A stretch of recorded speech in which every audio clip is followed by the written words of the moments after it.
വളരെ സന്തോഷത്തോടുണ്ട് ഈ MLA merit award പ്രോഗ്രാമിൽ വിജയോത്സവത്തിൽ പങ്കെടുക്കാനായിട്ട് ഈ പരിപാടിയിൽ പങ്കെടുക്കാനായിട്ട് ക്ഷണിച്ചപ്പോൾ വളരെ സന്തോഷപൂർവ്വം ഞാനിത് സന്ദർശിച്ചതിന് രണ്ട് കാരണങ്ങളാണ്. ഒന്ന്, നമ്മുടെ പുതിയ MLA ശ്രീ മീനു ജോബ് ആദ്യമായിട്ട് ഒരു പരിപാടി എന്നെ ക്ഷണിക്കുകയാണ്.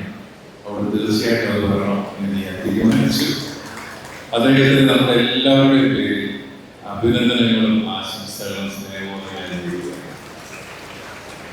രണ്ടാമത്, ഈ ചങ്ങനാശ്ശേരി പട്ടണത്തിലെ മാത്രമല്ല, ഈ നിയോജക മണ്ഡലത്തിലെ മുഴുവൻ മിടുക്കന്മാരെയും മിടുക്കികളെയും കാണാനുള്ള വളരെ അപൂർവമായ ഒരു അവസരമായി ഞാനിതിനെ കരുതി. അതുകൊണ്ട് ഏതായാലും ഈ പരിപാടിയിൽ പങ്കെടുക്കണം എന്ന് ഞാൻ തീരുമാനിച്ചു. നിങ്ങൾക്കും വളരെ ഹൃദയപൂർവ്വം എല്ലാവർക്കും ഞാൻ അഭിനന്ദനങ്ങളും ആശംസകളും നൽകുകയാണ്. നിങ്ങൾക്ക് തന്നെ നിങ്ങൾക്കൊന്ന് ഒരു കൈയ്യടി കൊടുക്കാം, അല്ലേ? നിങ്ങളൊക്കെ ഇത്രയും A+ എല്ലാം മേടിച്ചിട്ട് ഞാൻ വളരെ പെട്ടെന്ന് അവസാനിപ്പിക്കാൻ പ്രസംഗം കഴിഞ്ഞാൽ ഉടനെ ഞാൻ പോവുകയും ചെയ്യും. എനിക്ക് നിങ്ങളോട് എല്ലാവരോടും പറയാനുള്ളത്, നിങ്ങൾ എല്ലാവരും മിടുക്കന്മാരാണ്, ഫുൾ A+കാരാണ്. പക്ഷെ നമ്മുടെ നാട്ടിലെ മിടുക്കന്മാരെല്ലാം എന്ന് ഞാൻ പലപ്പോഴും ആലോചിക്കാറ്. ഓരോ വർഷവും ഫുൾ A+കാരെ എല്ലാം വിളിച്ച് നമ്മൾ അവാർഡ് എടുക്കും. പിന്നെ ഈ കുട്ടികളെ എവിടെ പോയി അപ്രത്യക്ഷ ഒരു പിടി ഇവരെ നാട്ടിലൊന്നും കാണാനില്ല. നമ്മുടെ ചെറുപ്പക്കാരെ അധികം ഒന്നും നാട്ടിൽ കാണാനില്ല. എല്ലാവരും ചങ്ങനാശ്ശേരിക്ക് പുറത്തേക്ക് പോകുന്നു. അത് കുഴപ്പമില്ല, നന്നാകാനാണെങ്കിൽ പ്രശ്നമില്ല, പോട്ടെ, പുതിയ അനുഭവങ്ങളുമായിട്ട് തിരികെ വരുമെങ്കിൽ. പക്ഷെ നമ്മുടെ സമൂഹത്തിന്റെ പൊതുമണ്ഡലങ്ങളിലൊന്നും നമ്മുടെ മിടുക്കരായ വിദ്യാർത്ഥികളെ പലപ്പോഴും എനിക്ക് ഒരല്പം സങ്കടമുണ്ടാകുന്ന കാര്യം. നമ്മുടെ രാഷ്ട്രീയ മണ്ഡലത്തിൽ, അല്ലെ, നമ്മൾ ഏറ്റവും ബുദ്ധിയുള്ള മനുഷ്യർ നമ്മളെ ഭരിച്ചാൽ മാത്രമേ നമ്മുടെ നാട് നന്നാവത്തുള്ളൂ. പക്ഷെ ദൗർഭാഗ്യവശാൽ രാഷ്ട്രീയത്തോട് നമ്മുടെ കുട്ടികൾക്കെല്ലാം തന്നെ ഒരു വിമുഖതയാണ്.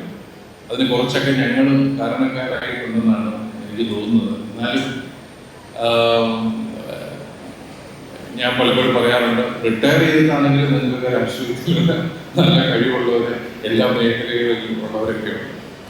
നമ്മുടെ ഇത്തവണത്തെ മന്ത്രിസഭയിൽ ഞാൻ നോക്കിയപ്പോൾ നല്ല വിദ്യാഭ്യാസമുള്ളവരും ഒക്കെ വന്നിട്ടുണ്ട്. വലിയ സന്തോഷകരവും ആശ്വാസകരമായ ഒരു കാര്യമാണ്. അതുപോലെ കേരളത്തിന്റെ ഭരണരംഗത്തേക്ക് നമ്മുടെ അധികം കുട്ടികൾ കടന്നത് സിവിൽ സർവീസിലേക്കൊക്കെ വളരെ കുറച്ച് പേരെ വരുന്നു. ചിലർ പറയുന്നത് എഴുതിയാലും കിട്ടത്തൊന്നുമില്ല, എഴുതിയില്ലെങ്കിൽ വേറെ വല്ല ജോലിക്ക് പോകാറില്ല. ശാസ്ത്രജ്ഞരുടെ കൂട്ടത്തിൽ നമ്മുടെ കുട്ടികളെ കാണാനായിട്ട് ഞാൻ കഴിഞ്ഞ ഒരു മാസം മുമ്പ് തിരുവനന്തപുരത്തെ വലിയ മലയിൽ Indian institute of space science and technology സന്ദർശിക്കാൻ.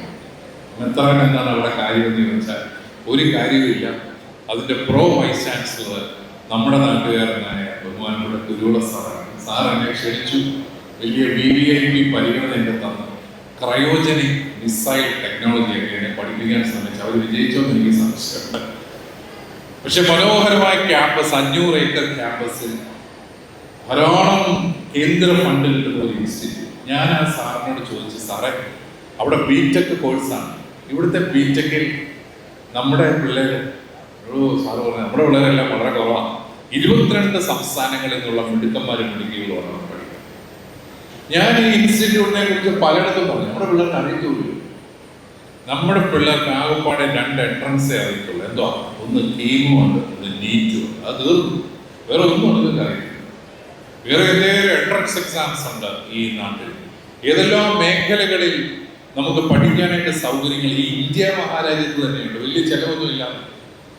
പക്ഷെ നമ്മുടെ കുഞ്ഞുങ്ങൾ ആ മേഖലയിലേക്കൊന്നും പോകാതെ വേറെ എങ്ങോട്ടൊക്കെ പോയി അപ്രത്യക്ഷരാവുകയാണ്.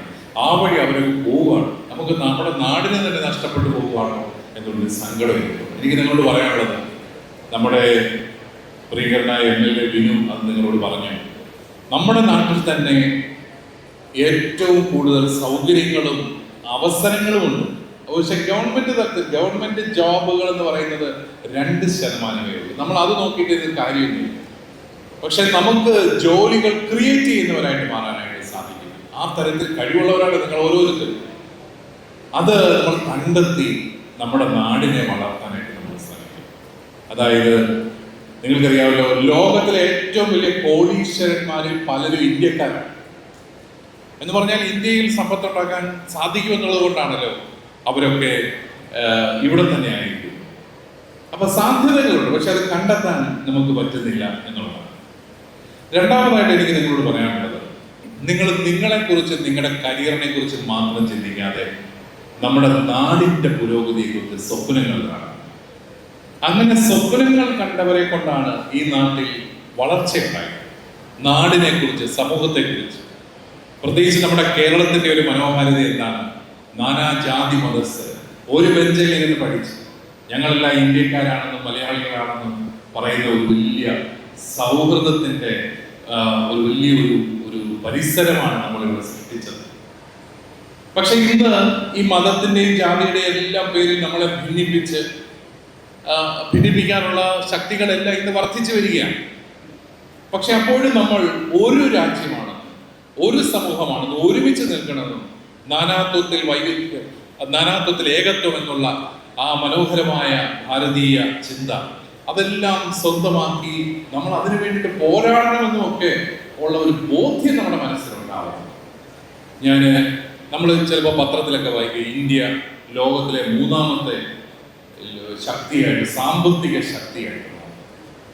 അപ്പൊ ഞാൻ ഓർക്കാറുണ്ട്, ഇത് നമ്മുടെ നാട്ടിലെ, ഇന്ത്യയിലെ, നോർത്ത് ഇന്ത്യയിലെ ഗ്രാമങ്ങളിൽ ചെന്ന് ഇന്ത്യ ലോകത്തെ 3ാമത്തെ സാമ്പത്തിക ശക്തി എന്ന് പറഞ്ഞാൽ അവരെന്നാ പറയും? അതുങ്ങൾക്ക് പാവങ്ങള് ഭക്ഷണം കഴിക്കാൻ നിവൃത്തിയില്ലാത്ത മനുഷ്യർ എത്രയോ പേര്. ഒരു സ്കൂൾ എന്ന് പറയുന്ന സംഭവം കണ്ടിട്ടില്ലാത്ത എത്രയോ കോടിക്കണക്കിന് മനുഷ്യർ ഇന്നും ഇന്ത്യയിലുണ്ട്. എന്നിട്ടാണ് ഇന്ത്യ ഏതാണ്ട് വലിയ സംഭവമാണെന്ന് പറഞ്ഞ് നമ്മൾ ഇങ്ങനെ മീൻപിടിക്കുന്നു. ഞാൻ കുറെ നാളുകൾക്ക് ഒറീസയിലെ ഗ്രാമങ്ങൾ സന്ദർശിക്കാനായിട്ട് പോയി. അവിടുത്തെ മനുഷ്യരുടെ ഭക്ഷണം എന്താണെന്നറിയാമോ? ചോറും ഉപ്പ് കൂട്ടി ചോറ് കൊടുത്താൽ അവർ സംതൃപ്തരാണ്. നിങ്ങളെല്ലാം അവിടെ വിടേണ്ടതാണ്, ഒരാഴ്ചയെങ്കിലും അവിടെ താമസിപ്പിക്കണം, എന്നാലേ നമ്മളൊക്കെ മര്യാദയാകത്തുള്ളൂ. ഞാൻ ചെന്നത് പ്രമാണിച്ച് അവർക്കൊക്കെ ഒരു ചിക്കൻ പീസും കൂടെ കൊടുത്തു. അവർ വളരെ ഹാപ്പി. അവരെല്ലാം ഡാൻസ് കളിക്കുന്നു, സന്തോഷമാണ് അവർക്ക്. അവര് സ്കൂള് കാണാൻ തുടങ്ങിയിട്ട് അധികം നാളായില്ല, കോളേജ് കാണാൻ തുടങ്ങിയിട്ട് അധികം നാളായില്ല. അങ്ങനത്തെ ആയിരക്കണക്കിന് ഗ്രാമങ്ങൾ അവിടെ ഉണ്ടെന്നാണ് ഞാൻ മനസ്സിലാക്കിയത്. നമുക്ക് അവരെ കുറിച്ച് സ്വപ്നങ്ങൾ വേണ്ടേ? നമ്മൾ അതിനിടയ്ക്ക് നമ്മൾ സ്വപ്നം കാണുന്നത് നമുക്ക് എങ്ങനെയെങ്കിലും കുറച്ചും കൂടെ സുഖകരമായ സ്ഥലങ്ങളിലേക്ക് പോകണം, വളരെ കംഫർട്ടബിൾ ആയിട്ടുള്ള ലൈഫ് വേണം. അത് മാത്രം സ്വപ്നം കണ്ടുകൊണ്ടിരുന്നാൽ എങ്ങനെയാണ് നമ്മുടെ സമൂഹം വളരുന്നത്? അതുകൊണ്ട് നിങ്ങളുടെ കഴിവുകൾ വളർത്തി മുന്നോട്ട് പോകുമ്പോൾ നമ്മുടെ രാജ്യത്തെ കുറിച്ച്, നാടിനെ കുറിച്ച് നല്ല സ്വപ്നങ്ങൾ കണ്ട് മുന്നേറാൻ നിങ്ങൾക്ക് എല്ലാവർക്കും സാധിക്കട്ടെ എന്ന് ആശംസിച്ചുകൊണ്ട്, നിങ്ങളുടെ അധ്വാനത്തിന് ദൈവം പ്രതിഫലം നൽകി അത് നന്ദിയോടെ സ്വീകരിച്ചുകൊണ്ട് ഈ നമ്മുടെ സമൂഹത്തിന് വേണ്ടിയിട്ട് മുഴുവൻ ജീവിക്കുമെന്നൊരു പ്രതിജ്ഞയൊക്കെ എടുത്ത് ഇവിടെ നിന്ന് മടങ്ങിപ്പോകാൻ നിങ്ങൾക്ക് എല്ലാവർക്കും സാധിക്കട്ടെ എന്ന് ആശംസിച്ചുകൊണ്ട് ഒരിക്കൽ കൂടി നിങ്ങളെല്ലാവരെയും ഹൃദയപൂർവ്വം അനുമോദിച്ചുകൊണ്ട് എൻ്റെ വാക്കുകൾ ഞാൻ